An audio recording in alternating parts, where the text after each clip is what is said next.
So I'm back to share a little bit more of what I'm going through, female issues. And I figured, like I said in my last video, that I was going to use my YouTube as kind of a diary. And I think it's been well over a week since I posted the last video, and a lot has happened. So I don't know if I had the trip to the ER since that last video. I think I have.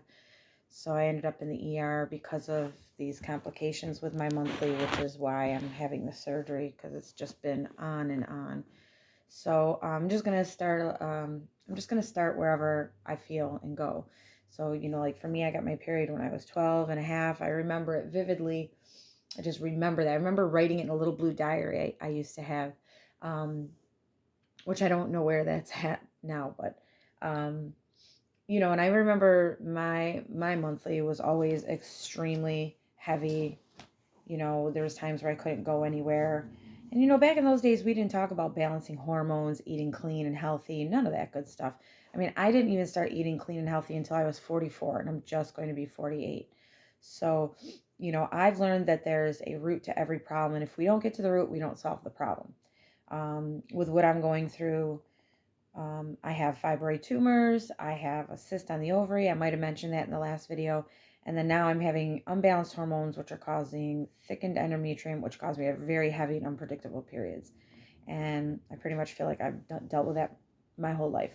In 2008, actually I think it was 2009, I had my son October 2008. In 2009, my OBGYN at the time suggested I try the Mirena, which is an IUD birth control. So I said, okay, great, let's do it. It'll help my periods. I won't get pregnant. It's great. It's going to do everything I need.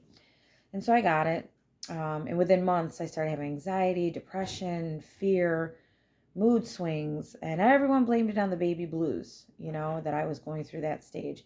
So I kind of chalked it off. My grandmother had passed away not long after that, so I felt like, I've had a lot of trauma. Here it is.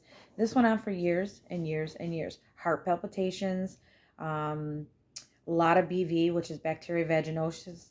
There's strings on the Mirena that sit inside the, I don't know where it sits inside, before the cervix, whatever. And so those strings react with your pH in your body. So I was having a lot of infections, and I wasn't even sexually active. These were strictly from these strings that, sit in there, and your own bacteria sit on them and they react. And I had all these problems with that. So every 5 years you get a new one, and I would get a new one, and, these same issues. By the third one, I got the third one, and I started getting heart palpitations that wouldn't stop. This was a big thing. I ended up in the cardiologist. I ended up with a therapist. I ended up on Valium, Prozac, 2 pills from the two pills from the cardiologist. One I took 2 times a day. The other one was baby aspirin. I was on 2 blood pressure pills. So I was on 2 of those, 2 aspirin, 2 blood pressure pills, Valium, Prozac. There was a couple more. I think altogether I was on 8 things in the Mirena. So there's 9 pharmaceuticals that were in my body. And after the third Mirena got inserted, I finally said, I'm done. 28 days in, palpitations were so bad, so constant, every day, all day. I went to ER. My potassium was extremely low. Another thing they don't tell you, like with birth controls, it messes with all your essential minerals. So most women with birth control are depleted in essential minerals. You need supplements.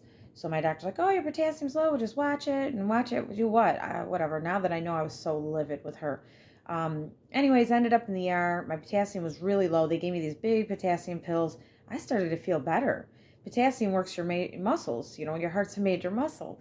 So, once I got home from that, I started looking at my blood work and noticing potassium was low, noticing and talking with my nutritionist that it depletes your supplements, your natural essential minerals and all this stuff. And I'm like, you know what? Something's wrong here.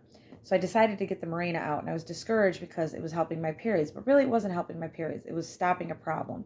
The communication from the brain to the ovaries were done. The body thought it was pregnant 24/7. That's why your lining didn't grow and you didn't have a period, basically. So, things I never knew. Learning the body is amazing, because your body is amazing. So I get the Mirena out. I'm freaking out, thinking I'm going to have these crazy periods again. I did have one really bad one I got with my nutritionist. Things started to get better. I was on a herbal supplement support, like an elixir through an herbalist. I was on a lot of natural supplements, which were really helping. And that really went well for about 2 years. Then I could feel the estrogen. I was getting night sweats, which I didn't usually get. Um, the sore breasts come from high estrogen. So, like your estrogen dominance, which I knew I had, I was tested once and it was really high, and it's hard to catch because your hormones fluctuate. So, long story short, I go and get the Mirena out. My doctor's really mad that I get the Mirena out. It's only been 28 days. I'm like, yeah, but this is the third one and I don't feel good. I want it out. Got it out. It was a nightmare. Like I said, things seemed to level out a little bit after that. I did start taking potassium. I'm all over the board here, I know, because there's so much in my story. So, a few years go on, and like I said, everything worked good, and then things start picking up with the estrogen. As my body's changing, I'm probably really close to menopause. Maybe. I'm 48. Going to be 48 in a couple weeks. 10 days? I don't know, whatever. So as I take the potassium and things, the heart palps stop. I don't have the Mirena. All this stuff stops. I started feeling good. One by one, I start coming off all these pills with the help of my nutritionist. Somebody was there with me to make sure I was doing things right. I didn't just stop things. That's a no. You really have to be careful with that, especially Prozac, Valium, things like that, because your body, the chemicals in the body react with that, and you don't want to just halt anything and stop completely, because that could be very just uncomfortable and bad. So one by one, I started getting off these pills, taking supplements, watching my body, treating symptoms, and I take nothing. I take all supplements now. I'm not on one single pharmaceutical, not even a blood pressure pill. Um, then we get to this point that I'm at now, and heavy periods, putting me in ER with heavy periods, not to be too much information, because I believe there's no such thing as too much information. I started having a lot of big clots. Periods were lasting longer. I'd have just a few days in between with spotting, then I get another heavy period. I finally went to get tested because that's not my norm, and I have what's called complex endometrium hyperplasia, which is just thickening of the endometrium inside the uterus. That happens because of too much estrogen, not enough progesterone. You can't release the endometrium. Because of that, you can grow abnormal cells. Those abnormal cells come high risk for cancer, which is called atypical cytologic atypia. I love the terminology because I'm like, what the fuck does that mean? That is an abnormal cell. So now we have thickening endometrium abnormal cell. Can I treat this without surgery? Yes, high doses of progesterone. However, that's not going to get rid of the fibroids. That's not going to get rid of the cyst that's on the ovary that causes me pain.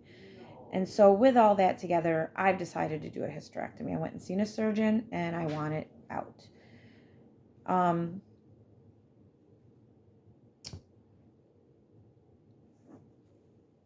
didn't want to go this route. I talked about this in my last video because, I really wanted to get through this without surgery. And my mother and grandmother both had surgery because of fibroids, heavy periods, hormonal imbalance, probably. I don't know at this point because it's been years, and they're not here anymore.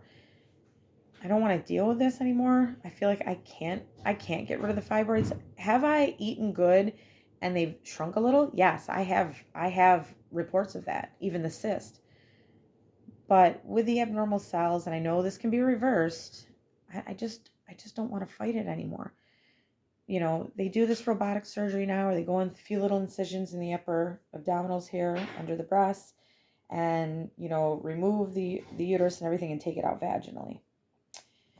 It's very it's major surgery, but it's not as invasive. It's less invasive, less invasive than a C-section, I'm told, which I've already had one of those, and I know what that was like. So I've decided to do it, and now I'm just going to kind of share with you my journey. I'm just going to pop on here when I feel like I want to share some information. I'm learning a lot from others. I'm still eating clean and doing my research, because hormones are still going to be effective. I will have a right ovary. Everything is still going to change. I'm just typically, in all honesty, the one thing, I'm not going to bleed anymore. I'm not going to be able to get pregnant. I'm not going to bleed. I won't have to worry about uterine issues. I won't have to worry about cervical issues. They're taking that and the left ovary that has a walnut-sized cyst on it. Sometimes I just call it surrendering to the next step, because I don't want to beat myself up that I failed. It's hard. I want my life back, and I've lost that because of all this bleeding I've had this whole year already. And I don't believe this is the true answer. I believe it's where I am and what I have to do right now so that I can focus on the hormonal part and continue to heal and fix my body. Fix, I don't like the word fix. Continue to heal and treat my body so that I can, get into menopause and just live a healthy life, point blank. I believe with what I'm going through, I don't know that I can fix this right now. When you're bleeding really heavy, it's really hard, even harder to do. Some things work, some things don't. I don't know at this point. I'm going to go through the surgery and I'm hoping to feel a lot better. So I will share more as it comes to me.